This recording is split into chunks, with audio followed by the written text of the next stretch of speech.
Comme à notre habitude, nous allons nous interroger encore aujourd'hui. Crise ukrainienne, accusation de Washington, Wagner, un groupe terroriste, c'est notre grande interrogation. Oui, nous nous interrogeons. Crise ukrainienne, accusation de Washington, Wagner, un groupe terroriste, c'est notre interrogation.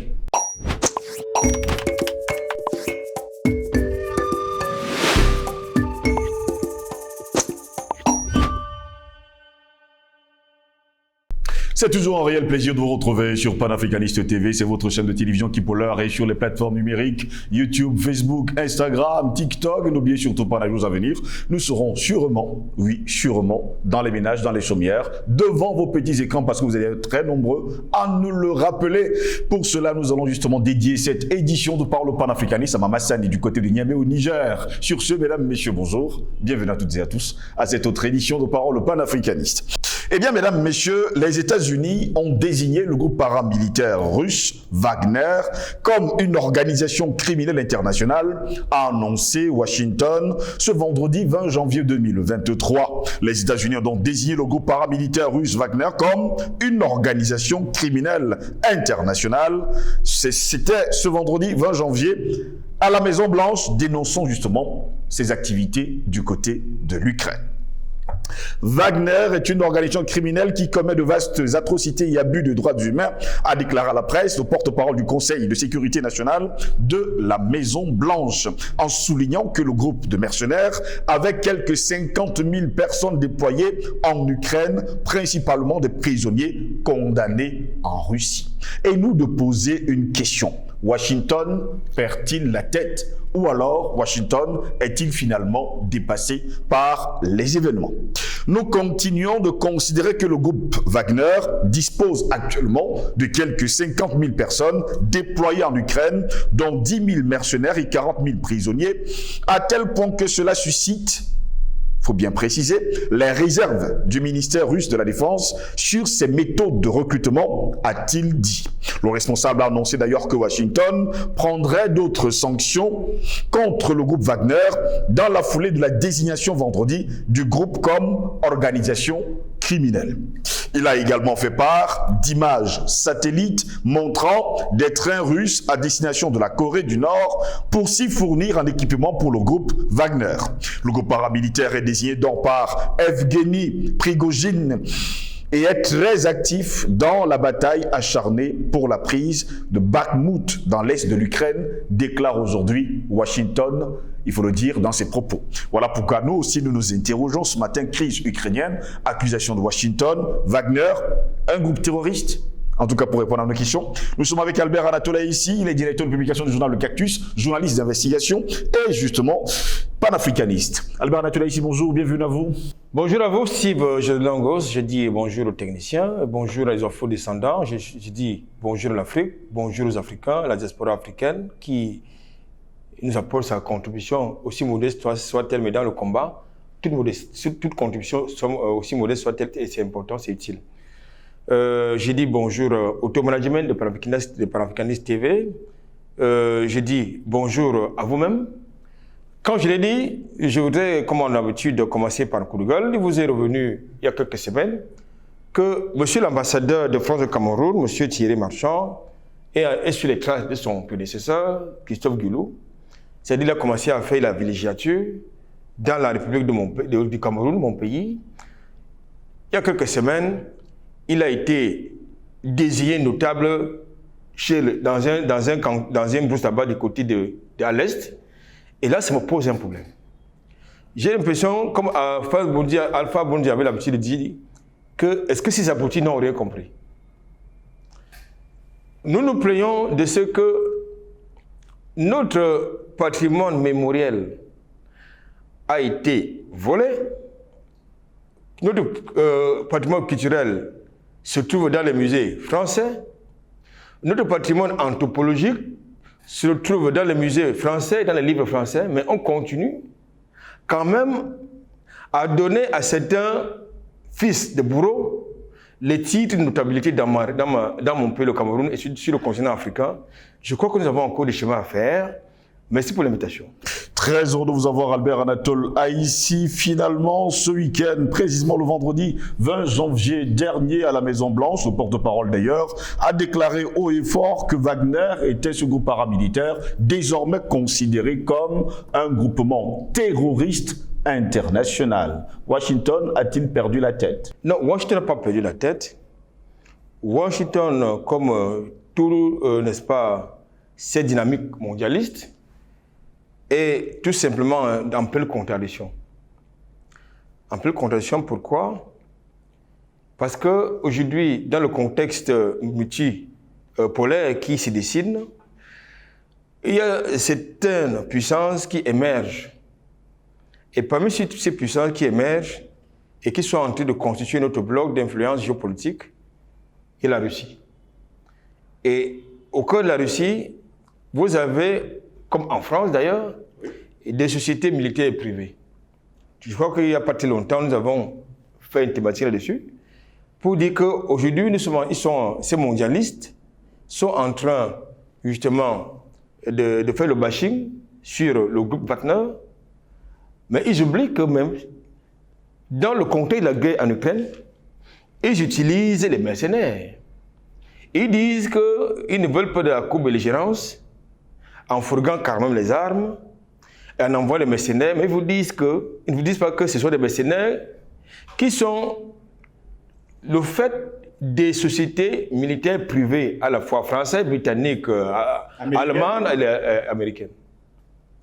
Donc c'est dans ce contexte géopolitique qu'intervient justement le narratif qui fait l'objet de notre thématique de ce matin, savoir que Wagner, c'est eux qui qualifient que Wagner est devenu, n'est-ce pas, un groupe terroriste. Alors j'ai envie de poser la question de savoir, l'OTAN c'est certainement une association caritative, lorsqu'on constate que l'OTAN, qui est une organisation atlantiste, a commis des crimes, que ce soit en Amérique latine, en Afrique, en Asie ou ailleurs sur le continent européen. Alors, quels sont les crimes de Wagner? Le débat est là. Si Wagner, c'est un groupe terroriste selon les Américains, alors qui est l'OTAN? Nous connaissons les crimes de l'OTAN en Libye, sur le continent africain. Nous connaissons les crimes de l'OTAN en Afghanistan. Nous connaissons les crimes de l'OTAN en Irak. Nous connaissons les crimes de l'OTAN en ex-URSS, c'est-à-dire en Yougoslavie. Nous connaissons les crimes de l'OTAN en Amérique latine. Est-ce que vous connaissez les crimes? Et même en Europe. Bien évidemment. Est-ce que vous connaissez les crimes de Wagner? Moi, je ne connais pas. Moi, j'en connais pas. Alors, les crimes... Donc, si l'OTAN est une association caritative, pourquoi est-ce qu'on lui attribue des millions de morts au travers du monde? Et lorsqu'on parle de l'OTAN, qui est derrière l'OTAN? C'est bien les États-Unis, n'est-ce pas? Exact. Alors, ils ont donc la prétention de faire la morale géopolitique à d'autres États qui sont en train de se constituer en bloc. Nous avons un problème. C'est donc une contradiction qui mérite débat, à savoir que lorsque le procureur, non, lorsque l'assassin, le criminel devient le procureur, ça veut dire que nous sommes dans un rôle inversé. Et les États-Unis, qui continuent de perpétrer des crimes humains, des génocides, fourguent les armes pour que certains peuples s'entretuent, ont quand même la prétention, l'arrogance, l'audace de qualifier une société paramilitaire de groupe terroriste. J'ai envie de dire, c'est le putain qui se moque de la charité. Vous avez donc un État ou un gouvernement qui multiplie des crimes. Pendant qu'on y est, qui finance la rébellion au Tigré? Qui finance le terrorisme en Tanzanie, au Sahel? Qui finance le désordre au Nigeria à travers Boko Haram? Qui finance le sécessionnisme au Cameroun? C'est bien la CIA. Oui, c'est les États-Unis. Et lorsqu'on parle de la CIA, c'est qui? C'est bien les États-Unis. Exact. Donc je pense qu'à un moment donné, il faut qu'on arrête. Il faut arrêter de se moquer du monde. Parce que le groupe Wagner met en difficulté la coalition internationale engagée en Ukraine en déroute. Et comme Wagner met dans cette coalition internationale engagée de contre la Russie en déroute, eh bien, il faut sortir des tiroirs, n'est-ce pas, des concepts creux, comme j'ai l'habitude de dire. Mais pendant qu'on y est-ce qu'on a fait un procès aux États-Unis par rapport aux milliers de civils qu'ils ont tués en Irak, sur le prétexte que Saddam Hussein disposait d'une arme de destruction massive? Est-ce qu'on a fait un procès aux États-Unis relativement à ces millions de civils qui ont été tués, bombardés du côté de la Libye? Est-ce qu'on a fait un procès justement aux États-Unis relativement à ces millions de civils qui ont été assassinés en Afghanistan sur le prétexte qu'on était contre les talibans pendant 20 ans? Je crois qu'aujourd'hui, il est important que nous qui avons peut-être le privilège d'éduquer, de conscientiser nos peuples, nous leur faisant comprendre que ces gens-là, lorsqu'ils commencent à vous qualifier de tous les noms de mauvais oiseaux, ou des oiseaux de mauvais augure, si vous voulez, ça veut dire que vous n'êtes plus, n'est-ce pas, corvéable.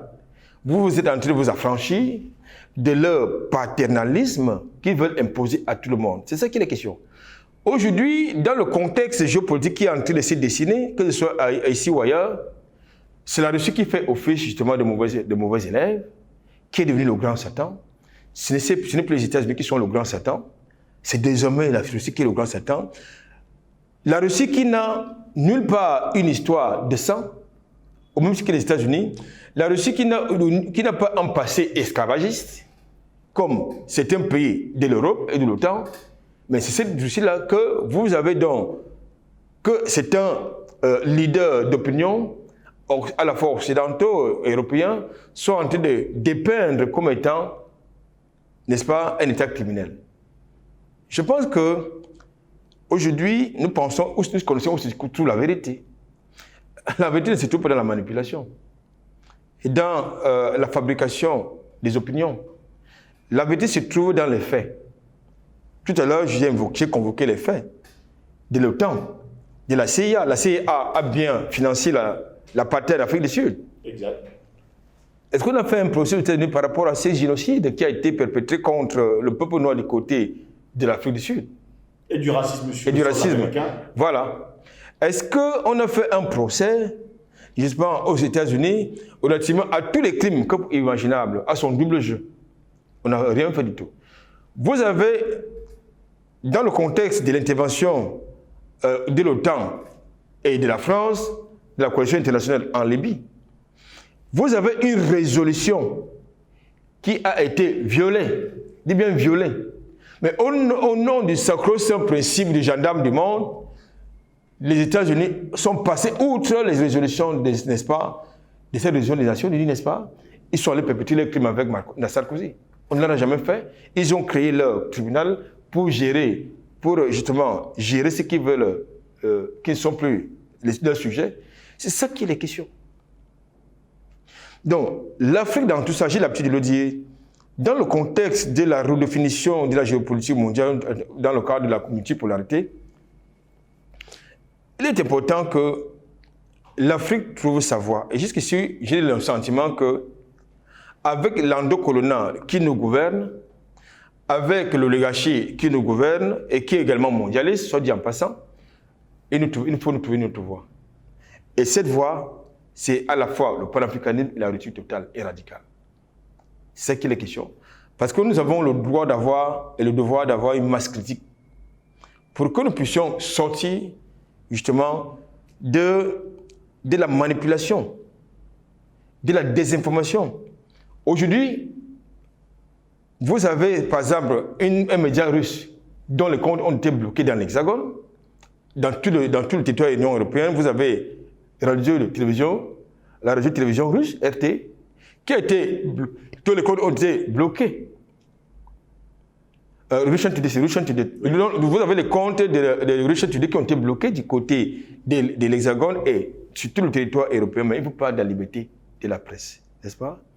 Est-ce que vous avez entendu un seul média occidental s'indigner, s'en offusquer? Avez-vous entendu un seul leader d'opinion prendre la parole de ce côté pour condamner justement le musulman des médias pro-russes? Est-ce que vous avez entendu ces ONG qui vous bassinent les oreilles tous les jours et chaque seconde, condamner et s'offusquer, s'indigner de ce que la liberté de presse est muselée du côté de l'espace européen du tout. Donc, à un moment donné, il faut qu'on arrête de penser que les autres ont le cerveau en forme de pois chiche et qu'ils ne peuvent pas réfléchir pour comprendre la marche du monde.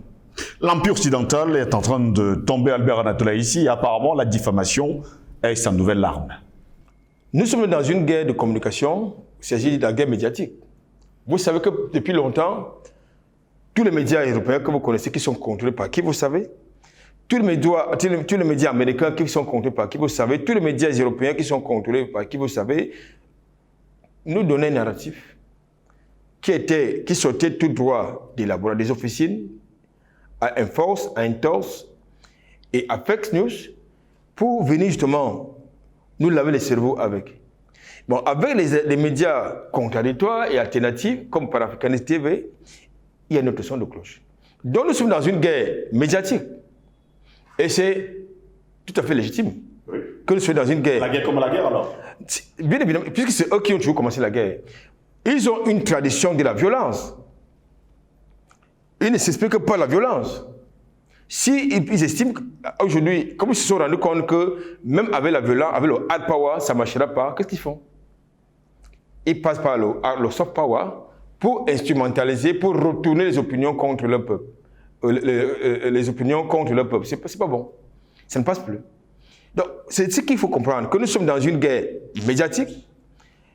Vous avez, par exemple, en France, quelqu'un qui va dire de manière solennelle qu'ils vont réquisitionner certains médias pour justement faire cette guerre médiatique, pour nous faire cette guerre médiatique. Je crois que nous avons fait, ça a fait l'objet d'un débat ici. C'est-à-dire que vous avez le groupe France Média Monde qui a été réquisitionné par Macron pour nous faire la guerre médiatique. Mais c'est une guerre perdue d'avance. Et pendant ce temps, sur le continent africain, Albert Anatola ici, il circule des milliards. Je prends le cas justement de la Libye. Non, je prends le cas justement du Mali. Là-bas, c'est 17 milliards de francs CFA. Apparemment, au Cameroun, à Douala précisément, c'était en décembre dernier. Il était également prévu près de 17 milliards à distribuer comme ça contre, on le dit comme ça, le panafricanisme. Je pense que c'est l'ordre le plus absolu de faire comme ils veulent. Mais il ne faut pas que ça puisse nous faire penser que ce que nous faisons comme job, c'est un petit boulot. Autant vous donnez des coups, autant il faut recevoir. Oui. Mais nous devons quand même pouvoir dire, que ce soit aux jeunes de médias, aux promoteurs des entreprises médiatiques, ou bien aux leaders d'opinion, c'est-à-dire la société civile, aux politiciens, qu'ils en porteront la responsabilité. Parce que ces gens-là ne donnent jamais rien pour rien. Lorsque un capitaliste vous donne 10 francs, il s'attend à ce que ces 10 francs soient rentabilisés, soit au travers de la trahison, soit au travail des contrats léonins, soit au travail des assassinats. Donc, le moment venu, ils en rendront compte. Ce qui, justement, continue de nous enfermer dans le carcan de la France-Afrique. Nous l'avons dit et redit, et nous répétons, que la France-Afrique n'est pas une alternative pour l'Afrique. La France-Afrique, nous connaissons ces états de service sur le continent africain, en tout cas ce qui concerne l'espace francophone, c'est la colonisation, le néocolonialisme, les contrats léonins, l'ingérence, oui. C'est les assassinats politiques, les crimes économiques et financiers. C'est ça la France-Afrique, c'est la corruption, c'est la manipulation. Donc il faut une alternative à la France-Afrique qui est le panafricanisme. Et il s'agit là d'une bataille, d'une guerre irrévocable, irréversible. Donc, nos compatriotes, si on peut les appeler comme ça, qui vont émerger dans les guichets des officines occidentales, c'est à leur risque et péril. Parce qu'à un moment donné, ils répondront de leurs actes. Parce que la postérité, c'est l'histoire. À un moment donné, lorsqu'ils n'auront pas atteint les objectifs qui leur ont été fixés dans leur contrat avec les criminels, ils seront obligés de payer de leur vie. C'est comme ça. J'ai quelquefois des confrères qui assistent à des séminaires organisés par les chancelleries occidentales. J'ai pu vous dire que ça bavarde. Ils sont pleinement conscients qu'ils assistent à un lavage de cerveau pour contribuer à trahir et à trahir encore. Et je crois que là, eux également, ils emporteront l'entière responsabilité devant l'histoire. Je ne peux pas les encourager à se faire corrompre ou peut-être que c'est notre argent, comme c'est indiqué que c'est notre argent qui nous revient. Non. Si cet argent leur revenait et qu'ils ne posaient pas des actes préjudiciables aux intérêts de l'Afrique, de nos États, je leur considérais cela. Je leur considérais cela, mais sauf que les actes qu'ils posent, notamment au travers des rapports erronés sur la gestion de nos micro-États, de nos enclos coloniaux, moi, ça me pose problème. Ça veut dire que nous avons affaire tout simplement à des collaborateurs, nous avons affaire à des traîtres, ni plus ni moins. Deux groupes aujourd'hui s'affrontent. Nous sommes là avec un bloc occidental et un autre bloc, le bloc, on va le dire, des BRICS. Est-ce à dire aujourd'hui que finalement le bloc occidental a perdu la main et veut utiliser toutes les armes pour revenir au devant de la scène? En tout cas, ils ont perdu la main. La preuve, c'est qu'ils font feu de tout bois pour exister encore. Ils vous disent dans leur narratif que dans le contexte de l'opération militaire spéciale qui est actuellement en cours du côté de l'Ukraine, ils ne sont pas en guerre contre la Russie. Mais leurs faits et gestes démontrent le contraire. Vous ne pouvez pas dire que vous n'êtes pas co-belligérant, alors que vous fourguez les armes stratégiques à un autre État pour lutter contre un autre État, et vous envoyez les mercenaires, qui quelquefois ils sont tués, et dans le moment des cas, ils sont pris, ils deviennent des prisonniers de guerre. Ça veut dire qu'il n'y a une co-belligérance, il y a une guerre par procuration, qui est de ce côté-là. Pourquoi? Parce qu'il faut que c'est lui qui s'est autoproclamé gendarme du monde demeure et qu'on continue à maintenir le monde dans l'impérialisme occidental qui est gouverné du côté de Washington. C'est-à-dire l'unipolarité. On ne peut plus accepter l'unipolarité géopolitique. Le monde change et je pense que vous avez beaucoup de pays, à la fois africains, européens, mais surtout latino et asiatiques, qui sont en train de toquer à la porte des BRICS pour y entrer. Donc, il s'agit d'un projet il s'agit de quelque chose qui n'est plus un projet. Il s'agit de quelque chose qui est visible. Et lorsque vous voyez la population qui constitue l'OTAN et celle qui constitue les BRICS, vous voyez que du point de vue démographique, la population qui constitue les BRICS est plus importante. Même du point de vue géopolitique, en termes de puissance géopolitique, la population, les États qui constituent les BRICS sont plus importants. Donc, je crois que l'avenir, c'est la multipolarité. L'avenir, c'est les BRICS et non l'OTAN. Albert Latola ici, dans les propos du porte-parole de la Maison-Blanche, qui est chargé justement de la sécurité, il déclare haut et fort aujourd'hui que le groupe Wagner se dirige justement à destination de la Corée du Nord pour aller là-bas se procurer des armes de destruction massive pour venir justement faire la guerre en Ukraine. Là encore, la Corée du Nord est un pays pas toujours très catholique pour l'Occident. Mais écoutez, vous voyez que la plupart des États qui sont dans la ligne de mire, ce sont les États non insoumis. Vous avez la Russie, c'est un État insoumis, c'est une superpuissance, à la fois militaire et économique. Même dans le contexte des sanctions contre la Russie, l'économie russe se porte très bien que l'économie de la plupart des États européens. Du côté de la Corée du Nord, vous avez également là-bas un insoumis, presque un révolutionnaire, qui n'attend que, n'est-ce pas, qu'il soit sollicité pour donner son coup de main à la Russie du côté de l'Ukraine. Donc, lorsqu'il commence à vous affubler de tous les noms d'oiseaux, lorsqu'il commence à mal vous noter, ça veut dire que vous êtes sur le bon chemin. Lorsqu'il commence à vous apprécier, ça veut dire que vous faites le boulot. Ça veut dire que vous êtes un bon élève, un peu comme celui qui est du côté de la Côte d'Ivoire, celui qui est du côté du Niger, qui commence à poser des questions quant à l'utilité, justement, du G5 Sahel. Donc, ces gens commencent à vous affubler de tous les noms d'oiseaux, comme c'est le cas de la Russie, de Poutine et de la Corée du Nord, entre autres. Ça veut dire que non, vous n'êtes plus sur leur contrôle. C'est quoi l'enjeu? Je termine par là. L'enjeu aujourd'hui, c'est qu'il est question de sauver le dollar américain. Il faut sauver le dollar américain. Et pour sauver le dollar américain, il faut faire fonctionner le complexe militaro-industriel qui fait tourner l'économie américaine. Et aujourd'hui, si la guerre en Ukraine, donc c'est l'enjeu. Si la Russie gagne la guerre en Ukraine, qui va en tout cas durer, qui est partie pour durer, ça veut dire que c'est terminé l'unipolarité. C'est terminé l'impérialisme occidental. C'est terminé l'ingérence dans nos affaires internes. C'est terminé, n'est-ce pas, la toute-puissance du dollar. C'est terminé l'arrogance qui les caractérise.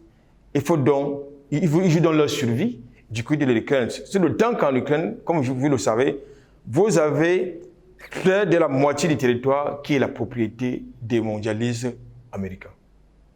Merci à vous, Albert Latolay, ici d'avoir été là nous ce matin. C'est un plaisir. Mesdames, Messieurs, c'est ici que s'achève cette édition de Parole panafricaniste. Au plaisir de vous retrouver très prochainement. Restez sur Panafricaniste TV. L'information est en continu sur notre chaîne. Bonne journée à toutes et à tous.